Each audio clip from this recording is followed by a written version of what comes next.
high-value jobs. But today, ভরা অনুষ্ঠানে Donald ট্রাম্পের ঘুমিয়ে পড়া দৃশ্য নিয়ে বিশ্বজুড়ে এখন আলোচনার ঝড়। সম্প্রতি যুক্তরাষ্ট্রের প্রেসিডেন্ট ডোনাল্ড ট্রাম্পের ঘুমের অভ্যাস নিয়ে খোলামেলা মন্তব্য করেছিলেন ভাইস প্রেসিডেন্ট জেডি ভান্স। 40 বছরের কম বয়সী লোকজনের চেয়েও বেশি শক্তি ট্রাম্পের, এমনটাও দাবি করেছিলেন তিনি। এমনকি বিদ্রূপ করে আগের নির্বাচনের প্রচারণার সময় ট্রাম্প নিজেই জো বাইডেনকে স্লিপি জো অর্থাৎ ঘুম কাতরে জো বলেও কটাক্ষ করেছিলেন। এবার নিজেই ঘুমের কারণে হলেন সমালোচনার শিকার।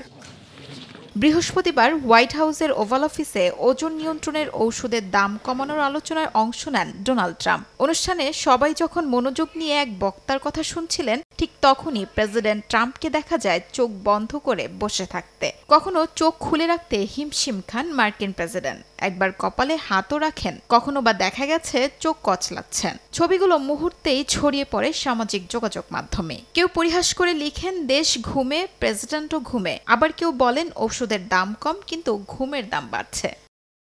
তবে এসব সমালোচনার জবাবও দিয়েছেন হোয়াইট হাউস। মুখপাত্র টেলর রজার্স দাবি করেন প্রেসিডেন্ট ঘুমাচ্ছিলেন না, বরং তিনি পুরো অনুষ্ঠান চলাকালীন বক্তব্য দিয়েছেন এবং সাংবাদিকদের অনেক প্রশ্নের উত্তরও দিয়েছেন তিনি। কিন্তু সংবাদ মাধ্যম সেটি প্রচার না করে বস্তা পচা গল্প ছড়াচ্ছেন বলে দাবি করেন তিনি।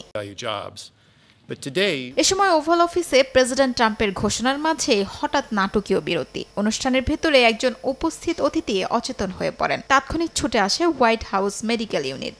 ঘটনাটিকে ঘিরে নানা জল্পনা তৈরি হলেও হোয়াইট হাউস এখনো সেই ব্যক্তির নাম বা অসুস্থতার কারণ প্রকাশ করেনি। শিউলি রোজা, সময় সংবাদ।